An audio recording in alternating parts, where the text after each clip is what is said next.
You ever think a Wendigo stumbles upon a bear watching a group of hikers in the woods and asks, "Are you gonna eat that?" And the bear just sort of raises one big bear eyebrow and walks away? Sorry, I'm having too many shower thoughts today. Maybe I should just turn the shower off. I've been in here for 3 hours and I still stink. Hey, welcome back, friends. I've got an assortment of scary and true work-related stories for you about kidnappers, murderers, and an epic collection of scary stories from a park guide who has witnessed horror and the unexplained. Before we begin, be sure to follow and review Tales from the Break Room on Spotify and Apple Podcasts, and send us your scary work stories at eeriecast.com/submit. Check out and pre-order my upcoming book, Creepy Campfire Stories, at creepycampfirestories.com. It's a beautiful hardcover book filled with terrifying stories that are allegedly true and are perfect reading around your next campfire. Thank you. Now then, these are Tales from the Break Room. My Stories as a Park Guide, from ReaganKnowsit. I've been a wilderness guide at one of America's state parks for almost a decade. I'm not going to name which one, partly because I still work there, and I like this job, but also because management has made it abundantly clear they do not appreciate staff sharing certain experiences that may affect tourism. What I'm about to share with you happened over the course of my employment, and while I can't prove everything, I've tried to record the events as accurately as my memory allows. Most days are perfectly normal. I lead hiking groups, point out native plants, explain conservation efforts, and answer questions about wildlife. The park sees thousands of visitors annually, and 99% of the time, everything goes exactly as planned. It's that other 1% that keeps me awake on some nights. I'll call the first story The Observer. This incident began about 4 years into my employment. I was leading an early morning bird-watching hike when I noticed him, a tall, rail-thin man standing just off the trail. He was not dressed like our typical visitors. While most people wore appropriate hiking gear, he had on a button-up shirt, slacks, and dress shoes that looked decades out of style. Not exactly wilderness attire. He wasn't even part of my group, but I nodded politely as we passed. He didn't acknowledge me, just stood perfectly still, watching us through thick glasses. I thought it was odd, but I figured he was just socially awkward and continued the tour. Over the next few weeks, I kept seeing the man, always alone, always in similar outdated clothing regardless of weather, and always watching. Not the scenery though, he was watching the people. He carried a small notebook and would write in it whenever visitors or staff did anything, however mundane. After the third sighting, I mentioned him to my supervisor. I'll just call him Dave. "Oh, you mean the accountant," Dave said with a shrug. "He's harmless. Been coming here for years." "The accountant?" I asked. "That's what we call him. Nobody knows his real name. He never causes trouble so far, so management leaves him alone." That might have been the end of it, but a month later, I was leading a geology walk when I spotted him again. This time he was methodically photographing our park vehicles in the staff parking lot. Something about his systematic approach really bothered me. During my lunch break, I decided to approach him. As I got closer, I noticed he was mapping out something in his notebook. It appeared to be the staff parking area, with license plate numbers carefully documented. "Excuse me, sir, can I help you with something?" I asked. He looked up, his expression unnervingly blank. "I'm cataloging," he said, voice flat. "Cataloging what exactly?" "Patterns, personnel movements, access points." He flipped through his notebook, showing pages of staff names, arrival times, and vehicle information. My name was in there, with surprising details about my schedule. "Why are you tracking park employees?" I asked, trying to hide my unease. "This isn't the only location," he replied, ignoring my question. "There are 17 others, all connected. Do you have special permissions?" "What? I don't understand what you mean," I said. "For the restricted areas, the non-public sections." He leaned in closer. "Have you seen anything unusual during your employment?" I radioed security, but by the time they arrived, the man had walked away. I filed a report, but management didn't seem particularly concerned. They confirmed he had been visiting regularly for at least 15 years, yet somehow we had no actual ID of him on file. The observer disappeared for about 6 months after that. When he returned, something was different. His hair color had changed slightly, wore different glasses, but his mannerisms and clothing style remained identical. It was as if someone had created a slightly updated version of him. He still visits occasionally. Other staff have reported him asking similar questions about restricted areas and special permissions. Management never removes him from the premises, despite some visitor complaints about his staring. Sometimes I wonder if they know exactly who he is, and that frightens me more than the man himself. The next story I'm going to share with you I'll call the Creek Crawler. This one is harder to rationalize away. It started with rumors among the seasonal guides about something living in the Northern Creek system. Most dismissed it as the usual campfire tales, used to spook newbies. But there was some consistency in the reports that made me curious.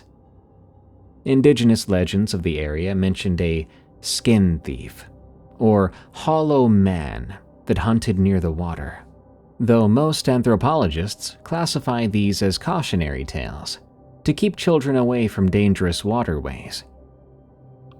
Last August, we received warning of a severe thunderstorm system approaching the park. Standard procedure is to evacuate all backcountry campsites.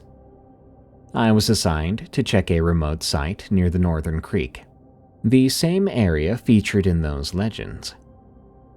I reached the campsite around 4 p.m., with the storm front visible on the horizon. The site was abandoned, but in a concerning way. The tent was torn up, not collapsed. Personal belongings were scattered, like someone had left in a hurry, or rather a panic. But there was no blood, no obvious signs of an animal attack. Just the unsettling sense that something had gone very wrong. I radioed it in. I was told to return immediately, due to the encroaching storm. The fastest route back was the Creek Trail, which follows the water for about 3 miles before connecting to the main path. With darkness falling early due to the storm clouds, visibility was poor. About a mile in, I heard splashing in the creek that did not match the pattern of flowing water. Initially, I assumed it was wildlife. We've got otters and beavers and deer, but the splashing seemed to be following my movements. When I stopped, it would stop too, and when I began to walk again, it came with me. I quickened my pace, thoroughly convinced it was just my nerves and the approaching storm playing tricks on my hearing. That's when I caught movement in my peripheral vision. There was definitely something pacing me in the creek bed. In the dim light, I could only make out a vague shape, but it appeared to be moving on all fours, in this awkward, unnatural manner. It was roughly human-sized, but moved with a jerky, crawling motion. No normal person would move that way. I told myself it must be a bear, though the movement pattern was still wrong. The trail eventually crossed the creek via a small footbridge. As I hurried across, I felt something reach up from below and grab hold of my ankle, with enough force to leave a bruise. I fell hard, dropping my flashlight, which rolled away and illuminated something pulling itself up onto the bridge. What I saw in that brief moment will haunt me for the rest of my days. It had a humanoid shape, but with these long and lanky limbs.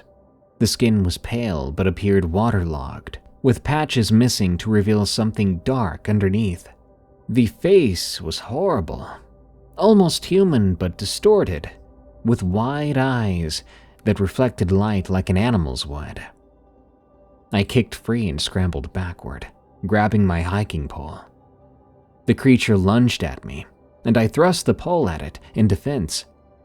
The metal tip connected with what I think was its shoulder, causing it to emit a high-pitched keening sound that did not sound human nor animal. There was a burst of lightning, and when I looked again, the creature was gone. I ran the rest of the way back without stopping once. I reported the incident immediately, showing the dark, viscous fluid on my hiking pole and the bruises forming on my ankle. Management took the pole, documented my injuries, and placed me on paid leave for 2 weeks, officially listing it as trauma following hazardous weather conditions. When I came back to work, my pole had been replaced with a new one, and no matter what I did, they would not let me have the old one back. I was informed that my report had been filed as possible wildlife encounter, species undetermined. My requests to see the analysis of the substance in the pole were denied. Later, I learned through another guide that over the last 10 years, hikers have gone missing in that same creek area. All cases classified as presumed wilderness misadventure, and these cases had no bodies recovered. The creek section has since been closed for environmental restoration, whatever that means, and no staff are assigned there alone. I have refused all assignments in that area of the park, and management has not pushed the issue, which tells me they definitely know more than they're letting on.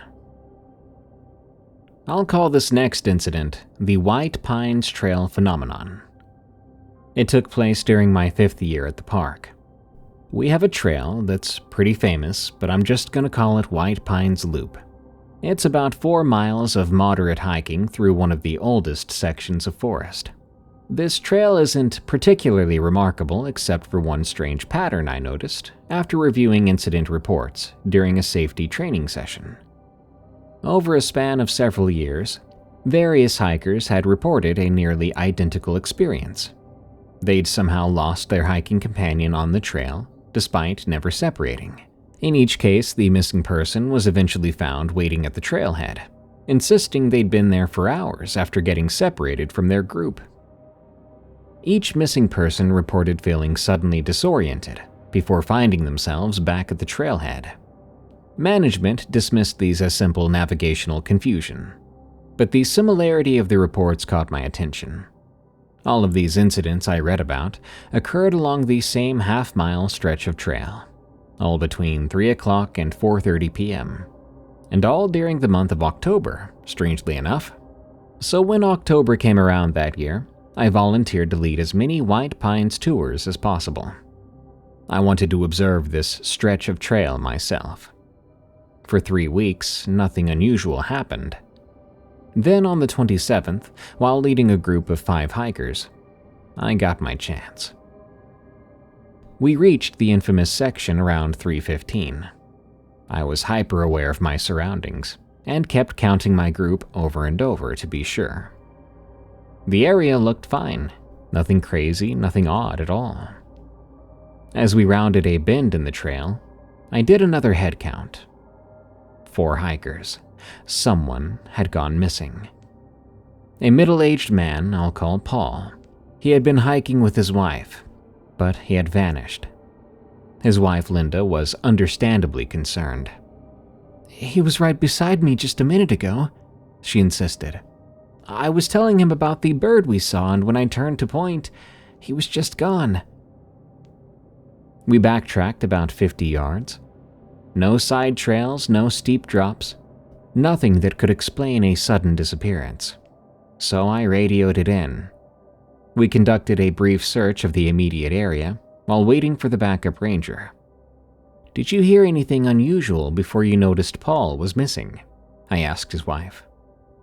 "No, nothing. But right before I noticed, I felt strange. My ears popped, and for a second everything went quiet. I thought it was just altitude or pressure." That detail wasn't in any of the reports I'd read. When the backup arrived, I was instructed to continue the hike with the remaining guests, while they conducted a more thorough search. Standard procedure would have been to evacuate everyone, so this instruction surprised me. It seemed to me that they expected Paul to turn up at the trailhead. Sure enough, when we completed the loop an hour later, there was Paul, sitting on a bench by the trailhead map. He looked unharmed, but bewildered. A park ranger was already with him, taking notes. I approached them as my group reunited with Paul, amid relieved hugs and questions. "I don't understand what happened," Paul explained. "One minute I was walking next to my wife, the next I felt dizzy. Everything went quiet, and suddenly I was standing at the start of the trail. According to my watch, that was over 2 hours ago." I checked my watch against his. Mine showed 4:45 p.m., but his had stopped at 3:17 p.m. The ranger interviewing Paul looked up at me with a warning expression. "Thanks for bringing the rest of the group back safely.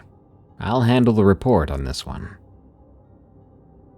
Later that evening, I attempted to access the incident report, but found it had been classified as a medical event, and the rest of it was restricted. When I asked my supervisor about it, he became uncharacteristically stern. "We're not going to discuss that. If it's about the white pines, I don't want to hear it."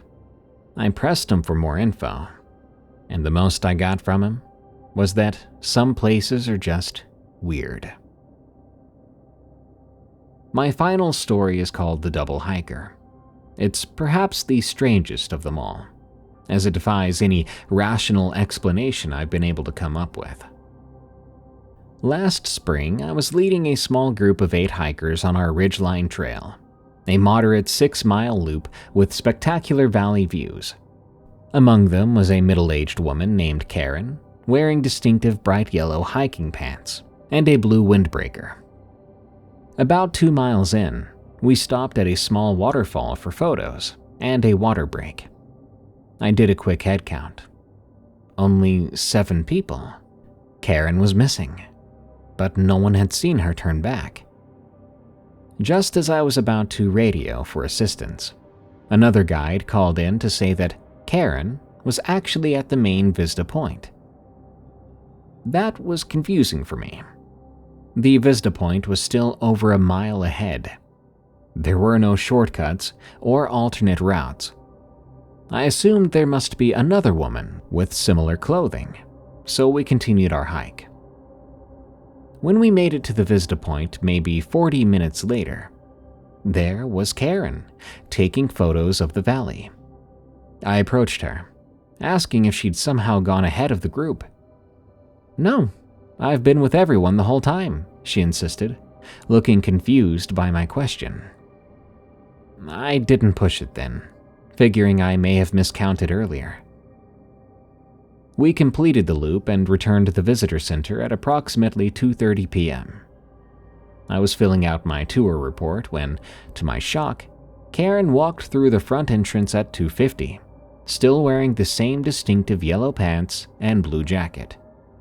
This second Karen approached me, apologizing for falling behind the group.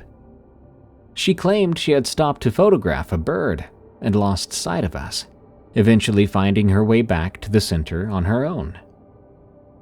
I was stunned. I checked my photos from the tour. I found images of Karen at the waterfall rest stop, and separate images of her already at the Vista Point when our group arrived. In one group photo taken by another hiker, she appears in the background at the Vista Point overlook, while simultaneously being captured in the foreground with our group. I discreetly showed these photos to Karen, expecting her to have some explanation, maybe a twin or a relative of some sort. The color drained from her face as she stared at the images. That's not possible," she whispered. I could see her hands shaking as she held my camera. "I was never at the overlook ahead of the group. That's me, definitely me, with the same clothes, the same everything, but it's not me. I don't remember making that pose or being there alone."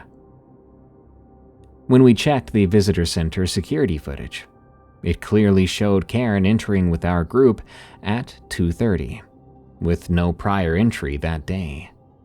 Yet, my time-stamped photos showed her at the Vista Point well before our group arrived. As Karen reviewed her own camera, her distress grew. "These aren't my photos," she said, scrolling through images of trail sections we hadn't visited, rock formations not on our route. I didn't take these. I've never seen these places." Park administration intervened quickly, taking Karen to a private office and dismissing the tour group with complimentary passes. I was ordered to complete my report without mentioning the incident and to delete any photos I'd taken. I've never seen Karen again, but occasionally I receive visitor evaluation forms where the guests reference events or conversations from my tours that I have no memory of conducting, despite being logged as the guide of record. The Wicked Well, from Oliver D.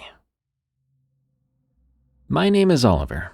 I'm 24 years old and I work at an antique store downtown. Although I've seen some very interesting items pass through the store over the years, normally my days were quiet and, for a lack of better words, boring. We would sometimes get furniture that's older than me. One day while working my shift, I was sweeping the floors and trying to get my closing duties done, as it had been slow due to a thunderstorm. And the boss said when I'd completed the closing list, I could close up and go home. I was heading to the back to put the broom up and grab the mop when I heard the doorbells jingle. Walking back to the front near the counter, I didn't see anyone. "Hello?" I called, after feeling this odd chill run down my spine. That's when I saw it. Leaning against the wall was a beautiful painting. The painting was of a wishing well in the middle of a wooded area during the fall. I was in love with this painting at first glance, but could not understand where it had come from or who had painted it, because, to my surprise, there was no signature on it. I immediately called my boss, asking him if he knew of anyone coming by to drop off a painting. He had no clue what I was talking about, and said that he would take a look at it in the morning. I closed up shop and started the 10-minute walk home to my apartment. I thought about that painting the entire way. I didn't think about the odd situation of it just appearing there. I was instead focused on how badly I wanted the painting for myself. It was like craving a cigarette, and it was the strangest attachment I'd ever felt to an object before. That night, I was in bed, picturing which wall in my house I could hang the painting on, and how I could spend my time in the comfort of my home just admiring it. The next day, I felt an urgency to get to work, to make sure that nothing bad had happened to the painting. So I quickly walked to work, not even having my morning cup of coffee. Upon arriving at work, I was greeted by my boss saying good morning. I asked him if he had seen the painting yet, and he told me yeah, that it was strange because he also had no clue where it came from. I then asked, "So, what do you think it's worth?" With a chuckle, my boss looked at me and replied, "Why? You interested?" I nodded my head, patiently waiting for a real answer. "Considering there's no artist signature, and we don't know how old or where it came from, consider it yours," he said. I thanked him repeatedly, filled with excitement and now the sudden urge to just grab the painting and run home so I could get it on the wall. But I couldn't do that. I still had a full workday ahead of me, and that day seemed to drag on all day. I would occasionally glance at the painting. Each time it became harder to look away from. I was just so ready to get back home. Closing up the shop at the end of the day, I walked home feeling pure bliss, knowing the next 2 days off I'd be able to hang up my painting where I wanted it and enjoy it. I decided to hang it on the wall of my living room, a wall I could see from my bedroom. My apartment was pretty small, so lying in my bed, I could still see the painting. Once I got the painting hung up, I sat down in my chair and turned on the TV. I had a drink or two so I could relax. Before long, I was feeling my eyes getting heavy. Suddenly, I heard a faint whisper. Sounded like a woman's voice. I got up and looked around the room, searching for the source of these whispers, when my eyes fell on the painting. I was taken aback. I stood up and got closer to the painting. As I did, I saw a woman in a white dress sitting on the edge of the well in the illustration. I felt my pulse quicken. No way, I thought. The woman was whispering. The drawing of a woman was whispering, but I could not make out what she was saying. I leaned closer to have a listen, and she walked toward me, still whispering. In the blink of an eye, the woman grabbed me by my collar and started to pull me.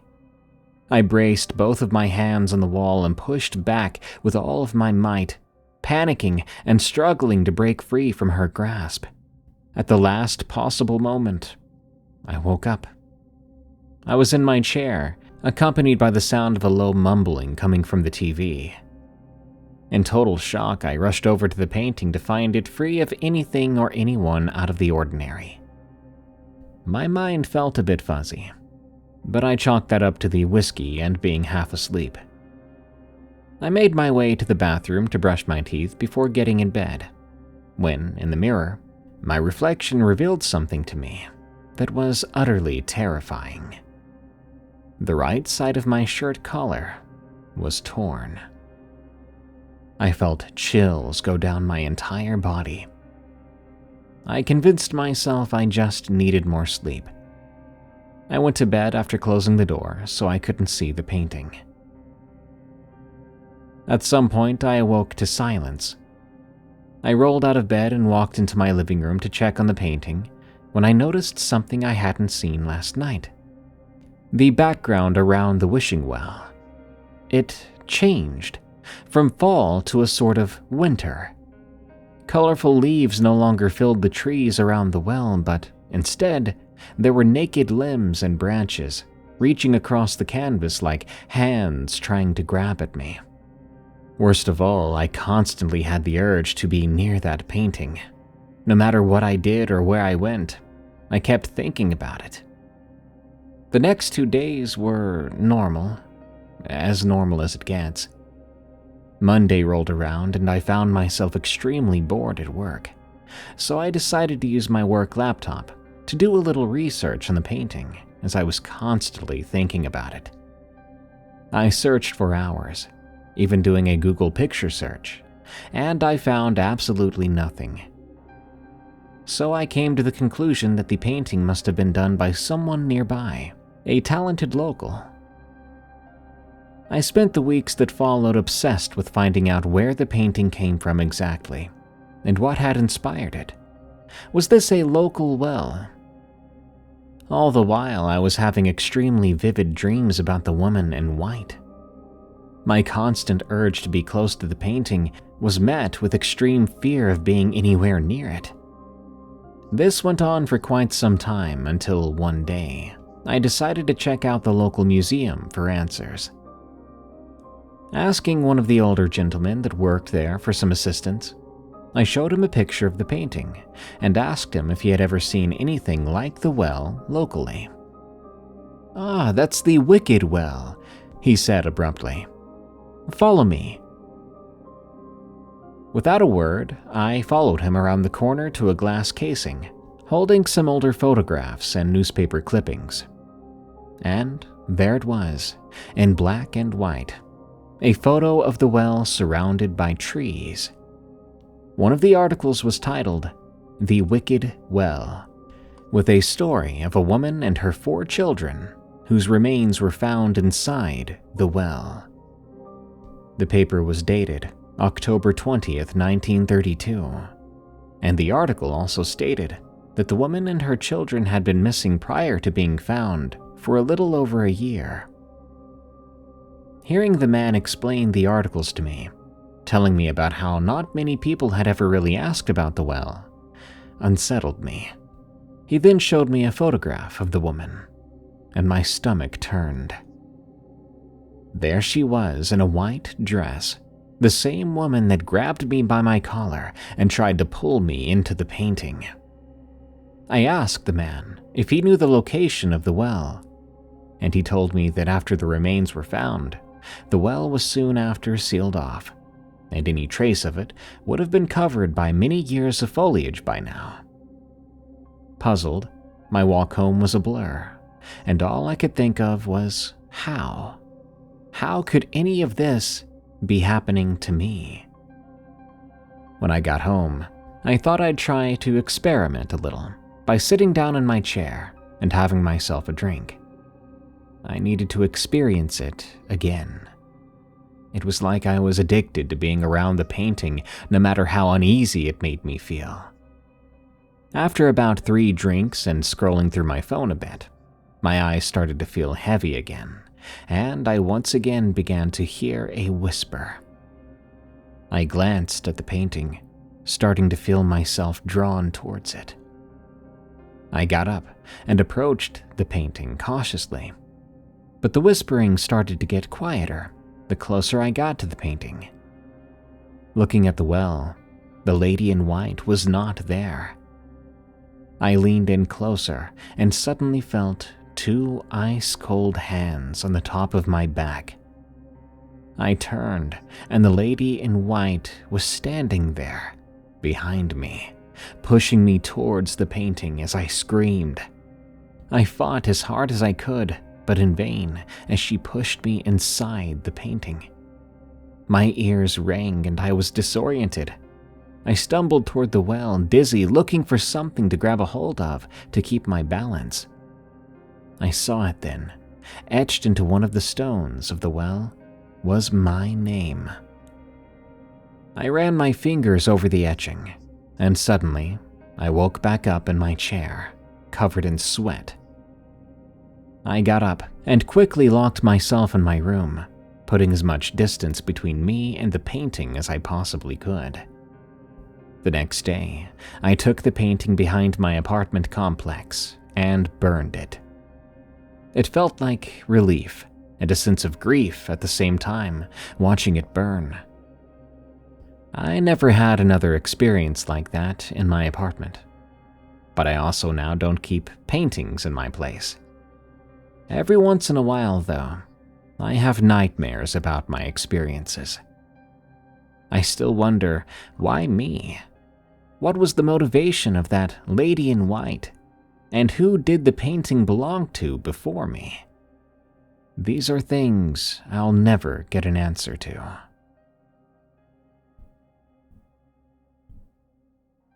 Flames We Conquer, from BurnBright. I started as a firefighter back in the good year of 1992. It was a long process with hours upon hours of training. A fresh memorial had been erected during my training for one of our senior firefighters who had perished in the line of duty.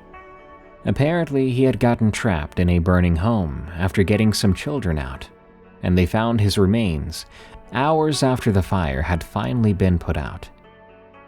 It had been discovered there had been accelerants in the blaze, and a stove eye left on. The subsequent fire was brutal and killed 3 in total: the parents and Mr. Arlek, the firefighter who fought to save those kids. I wasn't quite sure how to pay respects to the brave man I hadn't known personally, so I just laid fresh flowers every month on his memorial and remembered him as what the ultimate price could be and what saving lives could risk. I watched the children grow up as I was in the service. They grew up quickly under the care of their aunt, and they became very skilled teenagers who had been on the honor roll several times by now. Mr. Arlek would have been proud of the lives he saved. In the blink of an eye, it was 1999. I had begun training new recruits myself, showing them the now aged memorial of Mr. Arlek, telling them of his bravery and the lives he saved in spite of his own. Every year, this left new trainees in awe and a somber respect, and several have taken to my tradition of flowers. I had begun to take more serious fires on in that summer, and I had 13 calls in the span of a month. There was a drought, a thing most firefighters fear. During a drought, even the grass becomes more like a matchbox, ready to ignite. We saw a local farm go up in smoke, leading to the barn igniting. I remember hearing painful squeals of various animals. I wanted to retch. We managed to put the fire out, but by then all the animals inside had died, and the farmer was heartbroken as he witnessed the absolute devastation of his animals and crop. It was an unusual summer that year. Over time, the fires seemed targeted. We were extremely unsure of what or who could be doing these works of devastation, but it was clear that something was at work. 14 large farms, 2 family homes, and a local pub on the outskirts of town had fallen victim to these hungry flames. I was left like the other firefighters with speculations of who could be doing these fires. Was it just some crazy person who wanted to watch the world burn? A person thriving on the chaos and adoring the shell-shocked look of families? There's very little that escaped our notice when we owned into the cases, reviewing them with the police for signs of arson. Everything looked mildly normal, minus a few issues such as the out-of-place gas tank, a motorcycle too close to a wall left running, things like that. It seemed like stuff that could have been by accident. But with all these accidents, it sure seemed more like something deliberate going on. The police began to patrol areas more often. I would see a police officer almost every half hour, which was kind of unnerving, a frequent reminder that something was afoot. It was between these patrols one night where things seemed off. I was sitting in the firehouse doing some maintenance on the fire trucks when something felt weird. I had this urge to check around the fire station just in case, but when I did, I didn't find anything out of place. Wish I could say I was relieved after that, but I'd be lying. I was nervous. Years of training was saying something was definitely wrong here, but I couldn't be sure of what it was. I kind of had this feeling like static in the air. The hairs on my arms were standing on end, and I felt chills rippling through me. I decided to look around outside the station, but once again, I found nothing. I was beginning to think I was being paranoid. I began to work back on the fire trucks, polishing the outside hoses. As I started to fill the tank with water, I then noticed something flickering from the corner of my eye. A candle? Honestly, it wouldn't have shocked me if someone had lit a candle to make the station smell better, but the flame moved out of sight then, and that's when the alarm bells rang. I went to the windows, trying to peer at whatever was going on, only to see the flame dance around the building. So I panicked, thinking that someone was about to set the fire station itself on fire. I yanked open the door, chasing after the flame, but I didn't see anyone, just a flickering light. For a moment it stood still, and I saw something new emerge from the flame. And I swear to you, it morphed into a person's outline standing beside the memorial. I was terrified, not really understanding what I was looking at. But the horror slowly melted away. I don't know why, but things felt calm, relaxing even, like everything was gonna be okay. The person-shaped flame seemed to raise up what appeared to be an arm, like a salute, and instinctively I returned the gesture. The figure seemed to shrink away then disappeared. When I came in the next day, I told the chief about what I saw. Then he explained to me how a serial arsonist had been captured trying to set fire to the local library. I was shocked, and I thought then that maybe that was Mr. Arlek leaving a sign to let us know that everything was going to be okay.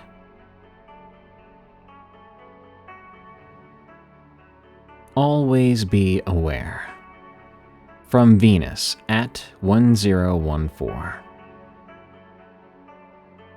I've been holding on to this story for quite a long time, mostly due to not realizing the gravity of the situation until I was 22 or even 23 years old. This happened back when I was 14, in 9th grade. I was walking home from some volunteer work, minding my own business. It was a nice summer evening with a warm breeze. I was only about 3 blocks from my home. I remember everything clearly. I was right by a KFC on a main busy street. A truck pulled up on the side of the curb then. Inside was a man I'd never seen before, possibly in his late 30s or early 40s. He proceeded to ask if I wanted a ride. I told him, "No, thank you." He then told me he was the uncle of this loser I was dating at the time, and called him by name. He insisted again. "Come on, I'll give you a ride." He smiled lightly. He might have said other things, but I don't recall them right now.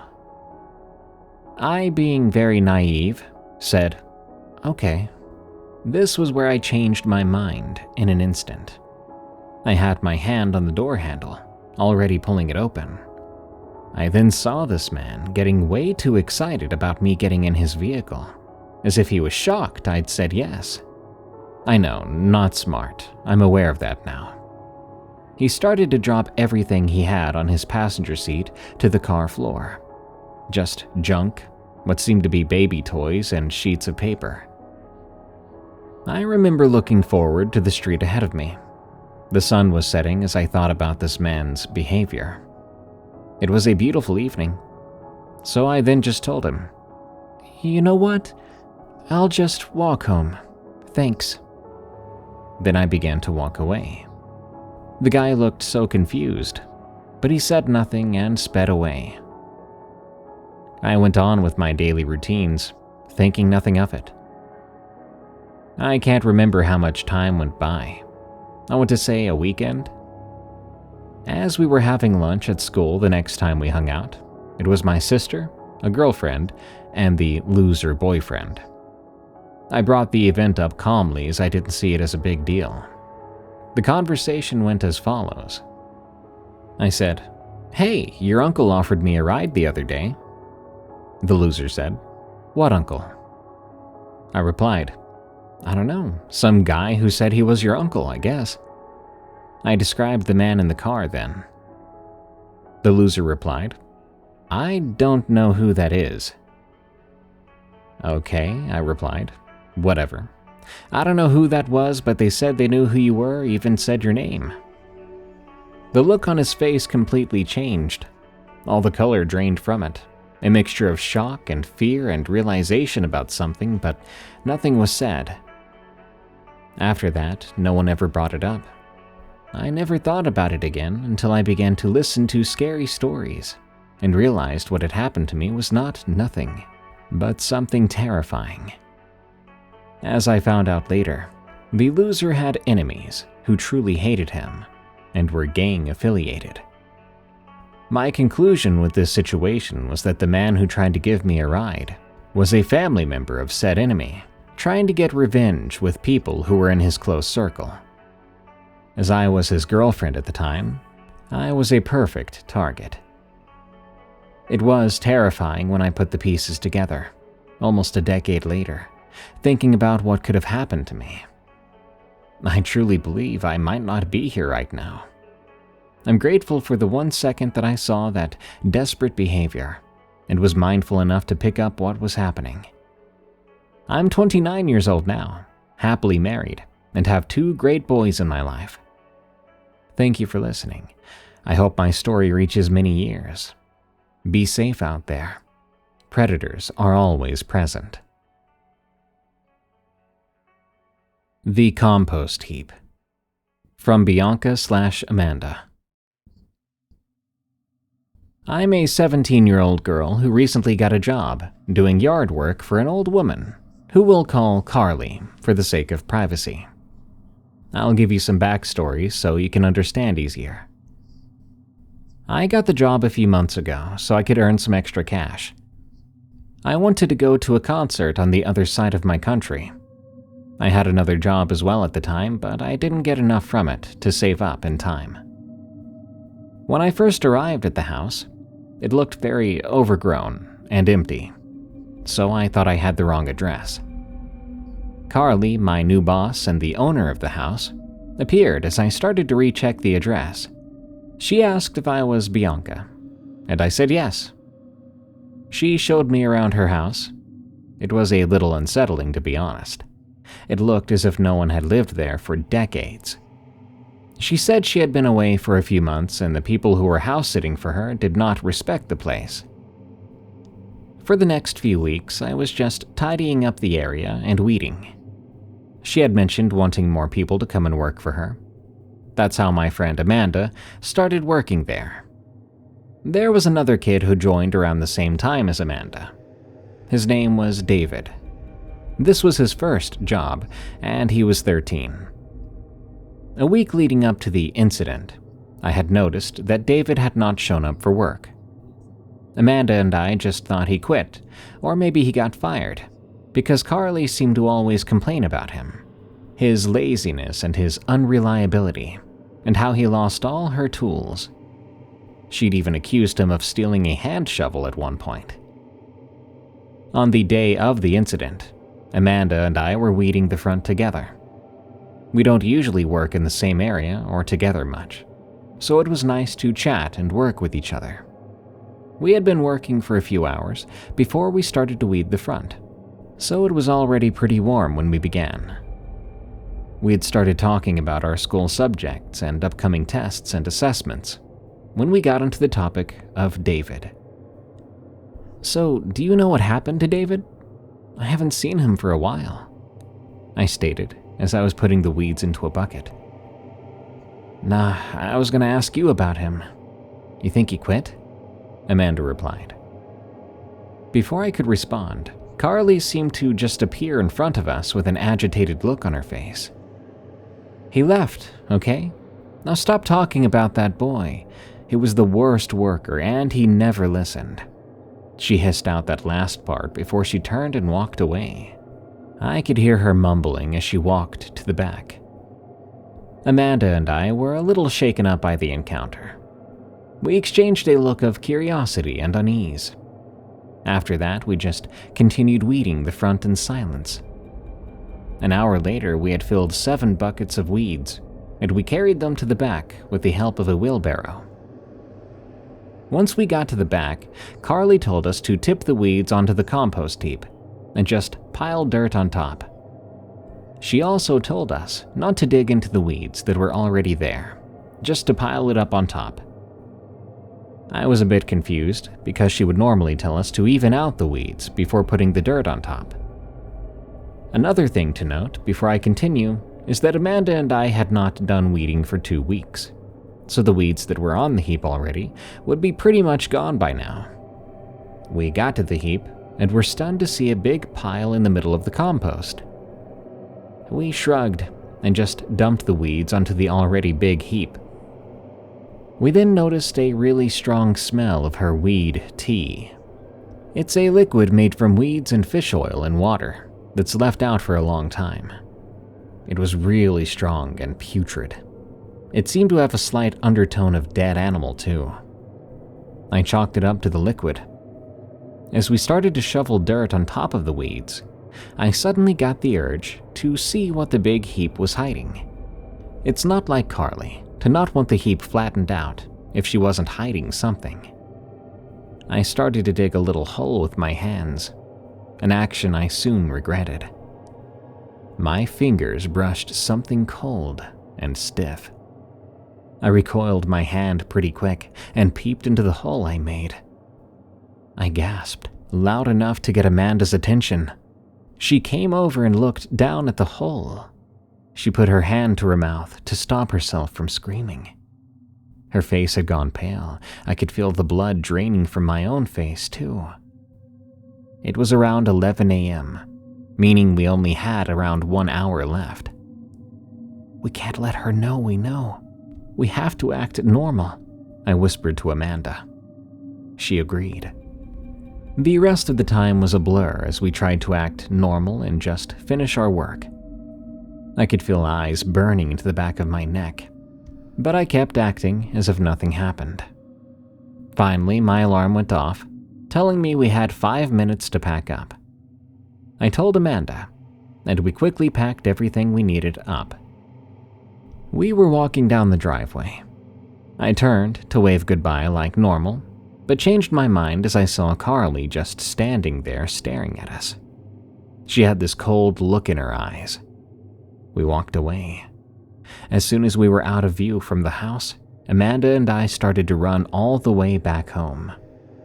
I kept looking over my shoulder as if someone was following us. As soon as we got back to my house, we called the cops. I told the operator everything I saw through frantic breaths.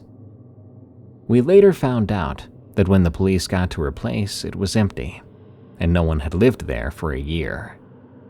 Which meant Carly was a squatter. They also found David, dead and buried under all those weeds. He had been there for 8 days, and we couldn't smell his decomposing body because of the weed tea that was put there on purpose. Amanda and I have moved away from that area. Even though it's been a while since the incident, I can't help feel like Carly is still out there, watching.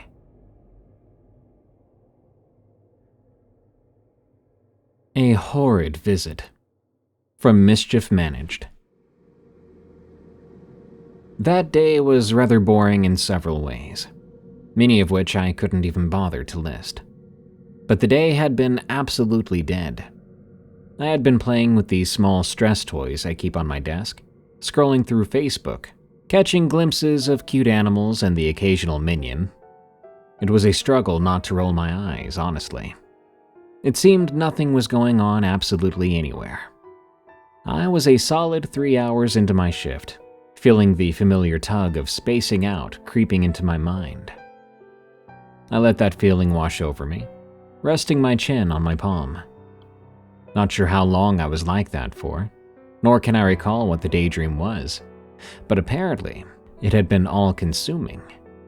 I glanced at my clock, trying to force my blurry eyes to focus on the analog face staring back at me. 3 hours and 15 minutes into my shift. Time was just flying. I laughed at the sarcasm of the thought and started to shuffle around papers that had already been sorted half a dozen times by then. We had no appointments today, but had to stay open in case a walk-in came in. Really, I don't know if I regretted applying to be a dentistry receptionist, or if I was just that bored. Did I mention I was bored? I walked around my small booth, organizing things that didn't need it. Anything to keep me busy. I had Mr. Creeps going on a podcast. As my thoughts drifted back to my job, I frowned as I noticed someone in the lobby. Odd, though, the bell had not chimed its usual melodic tune. I was puzzled but greeted them anyway. It was a short and pale man, maybe 50 years old or so. He was clean-shaven and had a small hunch forming on his back. His eyes were clear and full of wit, which made me smile. I'd always loved this sort of customer. Their banter was usually the best. "Hello, please sign in at the kiosk, please. If you don't have an appointment, I'll need your ID and insurance card." My usual greeting speech. I'm not sure why, but when the man spoke, the excitement evaporated, leaving a pit in my stomach too. His voice was even but dripped with something resembling malice, but far more primal. "Sure, but there's something I need from you first." I stared for a long moment before gathering my courage. "What can I do for you?" "Where's your bathroom?" His question spun me for a loop, not being at all what I imagined he'd ask for. I was expecting him to ask for the soul of my firstborn or something. Sure, it's down the hall, second on the left." He nodded and thanked me. I watched as he left, feeling absolutely puzzled about what that natural fear response had even been about. I felt a bit dazed as I sat back down, and I waited. When the man never came back, I assumed he had left when I was staring at my phone. The day continued into the late evening. The dentist had left, and I had a while longer to put in the client data that needed updating and filing. I hadn't even given second thought to the silence, as I had been after hours many times and found it the most relaxing part of my day. There was no one to bug me and nothing that needed my attention, other than the bit of paperwork that needed to be digitized. I was elbows deep into a stack of 50 patients, nearly cursing that I hadn't done this earlier while I had more time on my hands, when I noticed something. A door cracking open. I figured it was the dentist who maybe forgot something in his office, so I didn't give it much thought. I began to piece together x-rays on one patient's file.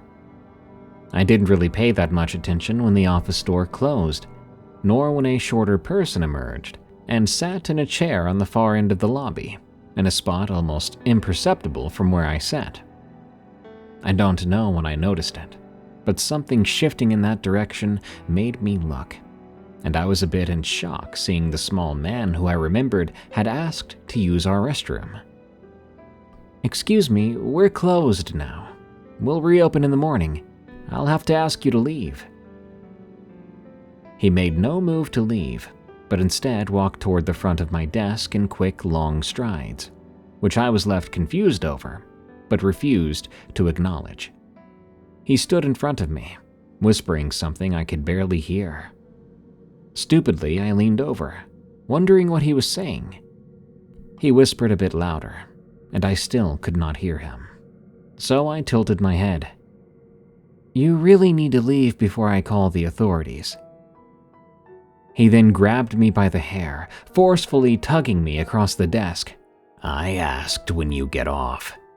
His voice was calm, and that frightened me. I pleaded for him to let me go. I could feel my scalp burning from the force of his pull, as if it might rip from my head at any moment. He smiled a grin so wide even that hurt to look at. He then slammed my head down on the solid wooden desk, and lights burst in my vision with sparks of pain. I let out what was a scream but sounded more like a yelp when he slammed my head back. I could feel blood pouring from my mouth where teeth had been cracked and knocked out.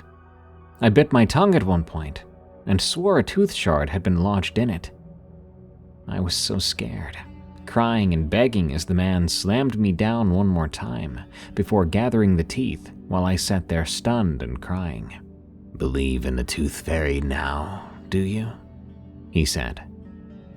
I was left in pain and absolute confusion as he fled the office with a good majority of my teeth. I went to the hospital later and filed a police report, but they assumed I'd hit my head too hard in a fight or in an accident and laughed at me. They told me they would investigate, but to look out for some money under my pillow. If you have a job working in the woods, don't fool yourself into thinking it's a dream job. Because when the hikers start going missing, and something starts taking people into the creek, you're gonna wish you were at home playing RuneScape instead. Good night. Thanks for tuning in to another episode of Tales from the Break Room. I'm your host, Darkness Prevails, and you can find me on X at DarkPrevails. Help us grow by reviewing and following Tales from the Break Room on Apple and Spotify. Send us your scary work stories at eeriecast.com/submit, and pre-order my awesome new upcoming Creepy Campfire Stories book on Amazon, or just go to creepycampfirestories.com. Comes out July 8th. Until next time, everyone, I've got to clock out. Corporate says if I put in any more overtime, I'm going to start having to pay rent. But whether I'm clocked in or out, they don't know that I'm still in the walls. See you next time.